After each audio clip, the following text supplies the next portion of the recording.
नमस्कार दोस्तों, स्वागत है आपका हिंदी गुरुकुल विद संदीपिका में।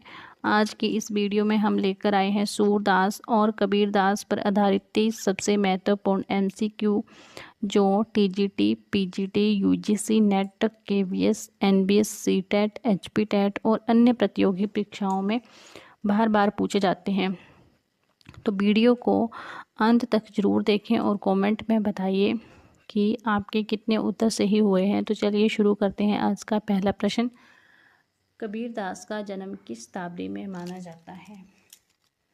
कबीरदास का जन्म कौन सी शताब्दी में माना जाता है? तो 15वीं शताब्दी में। नेक्स्ट है, सूरदास किस भक्ति धारा के प्रमुख कवि हैं? कौन सी भक्ति धारा के हैं? भक्ति धारा जो भक्ति काल था उसकी कितनी धाराएं थी? तो 2 थी और दोनों ही वो 2 अलग अलग उसमें बंटी हुई थी दोनों धाराएं, तो सगुण और निर्गुण। तो सूरदास जी कौन सी में आते हैं? तो वो आते हैं सगुण कृष्ण भक्ति धारा में। उनकी मोस्टली रचनाएं जो हैं वो कृष्ण जी के ऊपर ही आधारित हैं। नेक्स्ट है, कबीरदास के गुरु किसे माना जाता है? कौन थे कबीरदास के गुरु? तो इसका आंसर होगा रामानंद जी। ठीक है, रामानंद जो है वो कबीरदास जी के गुरु थे और रामानंद जी दक्षिण भारत से उत्तर भारत जो है वो भक्ति की लहर लेके आए थे। तो उन्हीं के कारण जो है वो उत्तर भारत में भक्ति का प्रचार प्रसार हुआ था। नेक्स्ट है, सूरसागर के रचयिता कौन है? सूरसागर, तो ये नाम से ही हमें क्लियर हो रहा है कि ये सूरदास जी की रचना है, मोस्ट इम्पोर्टेंट है। नेक्स्ट, उनकी और भी रचना है साहित्य लहरी और सूर सरावली। उनकी ये तीनों ही रचनाएं मोस्ट इम्पोर्टेंट हैं। नेक्स्ट है, कबीर की भाषा को क्या कहा जाता है? तो उनकी भाषा को पंचमेल खिचड़ी भी कहा जाता है, संदुकड़ी भी कहा जाता है। ठीक है, तो यहाँ पे संदुकड़ी ऑप्शन में है, तो उनकी भाषा को संदुकड़ी कहा जाता है। नेक्स्ट है, सूरदास किस संप्रदाय से जुड़े थे? क्या वो नाथ संप्रदाय से जुड़े थे, पुष्टि मार्ग से जुड़े थे, सूफी संप्रदाय से जुड़े थे या रामानंदी संप्रदाय से? तो वो जो है वो पुष्टि मार्ग से जुड़े हुए थे, क्योंकि वो अष्टचाप के कवियों में भी महत्वपूर्ण स्थान जो थे वो रखते थे। नेक्स्ट है, कबीर की वाणी का प्रमुख संग्रह कौन सा है? कबीर की वाणी का, तो वो कौन सा है? बीजक। विनय पत्रिका किसकी है? तुलसीदास जी की। पद्मावत किसकी है? पद्मावत किसकी रचना है? तो ये जो है वो मलिक मोहम्मद जायसी जी की रचना है। ठीक है, और रामचरितमानस भी किसकी रचना है? मोस्ट इम्पोर्टेंट ये ग्रंथ है, किसका है? तुलसीदास जी का। नेक्स्ट है, सूरदास ने मुख्यतः किस रस का चित्रण किया है? तो सूरदास जी वात्सल्य और श्रृंगार रस का उन्होंने चित्रण किया है। नेक्स्ट है, सूरदास ने मुख्यतः किस रस का चित्रण किया है? तो ये हो गया हमारा। नेक्स्ट है, भ्रमर गीत का संबंध किस कवि से है? भ्रमर गीत का संबंध किस कवि से है? तो वो है सूरदास से। ठीक है, इसका आंसर होगा सूरदास। नेक्स्ट है, कबीर किस भक्ति शाखा के प्रमुख कवि हैं? तो वो हैं निर्गुण भक्ति शाखा के जो संत हैं। ठीक है, जो मूर्ति पूजा पे विश्वास नहीं रखते हैं वो आते हैं निर्गुण ज्ञानाश्री शाखा में। नेक्स्ट है, सूरदास के आराध्य कौन हैं? तो उनके आराध्य कौन थे? श्री कृष्ण जी। उन्होंने श्री कृष्ण के ऊपर ही मोस्टली रचनाएं जो है वो लिखी हैं। बीजक के कितने प्रमुख भाग माने जाते हैं?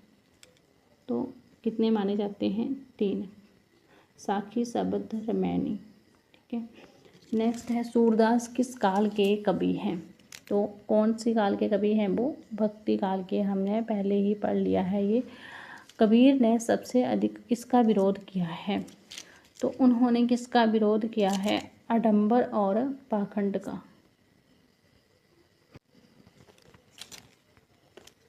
नेक्स्ट है, साहित्य लहरी के रचयिता कौन हैं? सूर सागर साहित्य लहरी और सूर सरावली किसकी रचनाएं हैं? तो ये सूरदास जी की रचनाएं हैं। Option number C right answer होगा। नेक्स्ट है कबीर की रचनाओं का प्रमुख रूप क्या है? कबीर की रचनाओं का प्रमुख रूप क्या है? तो दोहा और साखी। नेक्स्ट है सूरदास के काव्य की प्रमुख भाषा कौन सी है? तो उन्होंने ब्रज भाषा में ही रचनाएं लिखी हुई हैं और उन्होंने कृष्ण धारा के वो प्रमुख कवि हैं और उन्होंने कृष्ण जी के बारे में ही सारी रचनाएं लिखी हैं। नेक्स्ट है कबीर के अनुसार ईश्वर की प्राप्ति का सर्वोत्तम साधन क्या है? तो मैंने आपको बताया कि वो संत थे कबीर जी, तो वो प्रेम और भक्ति पर जो है वो विश्वास रखते थे, मूर्ति पूजा का वो विरोध करते थे। ठीक है, वो किस चीज़ पे विश्वास रखते थे? प्रेम और भक्ति पे। नेक्स्ट है सूर सरावली के रचयिता कौन है? देखो आ गया सूर सरावली, तो ये किसकी है? सूरदास जी की। नेक्स्ट है कबीर का प्रसिद्ध काव्य रूप कौन सा है? कबीर का प्रसिद्ध काव्य रूप कौन सा है? तो वो कौन सा होगा? तो option number A right answer होगा। साखी शब्द रामायण, ये किसके हैं? बीजक के ही हैं।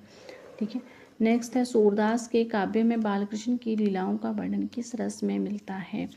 तो वात्सल्य रस में। ठीक है, मतलब उनके बचपन के बारे में ही उन्होंने ज़्यादा रचनाएं जो है वो लिखी हैं, बालकृष्ण की लीलाओं का ही उन्होंने जो है वो वर्णन किया हुआ है अपनी रचनाओं में।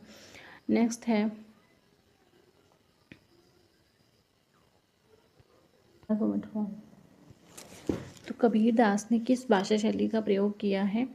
तो उन्होंने लोक भाषा और मिश्रित संदूकड़ी भाषा का उन्होंने प्रयोग किया है, जो कि आम बोलचाल की भाषा थी उसी का उन्होंने प्रयोग किया है। नेक्स्ट है सूरदास के गुरु कौन थे? तो कौन थे सूरदास के गुरु? बल्लभाचार्य। रामानंद किसके गुरु थे? तो वो थे कबीर जी के गुरु। ठीक है, कबीर जी के गुरु थे। नेक्स्ट है कबीर की वाणी का संकलन किस नाम से जाना जाता है? तो वो जाना जाता है बीजक के नाम से। ठीक है, सूरसागर किसकी रचना बताई है मैंने? सूरदास की। ठीक है, विनय पत्रिका किसकी है? तुलसीदास जी की। पद्मावत किसकी है? जयसी जी की। ठीक है, तो यही आज की हमारी रचनाएं थी और हमारे कवियों के बारे में जो भी आज हमने डिस्कस करा, मोस्ट इम्पोर्टेंट ये क्वेश्चन। नेक्स्ट है सूरदास का काव्य किस भक्ति भावना से सर्वाधिक प्रभावित है? तो वो है माधुर्य और वात्सल्य से।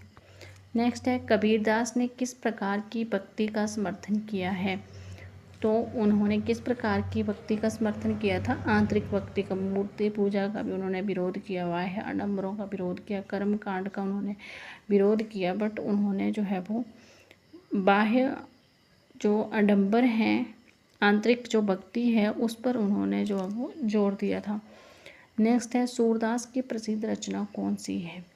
तो सूर सागर ही उनकी प्रसिद्ध रचना है। पद्मावत किसकी है? जायसी जी की।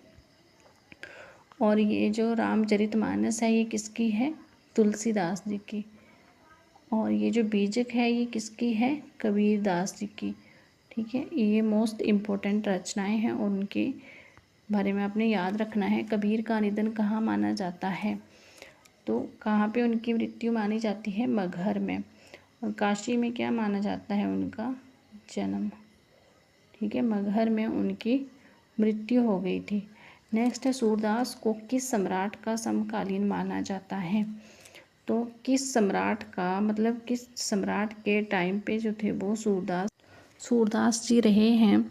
तो वो था अकबर का टाइम। ठीक है, अकबर के टाइम पे सूरदास जी क्या थे? उनके समकालीन थे, उन्हीं के टाइम से थे सूरदास जी।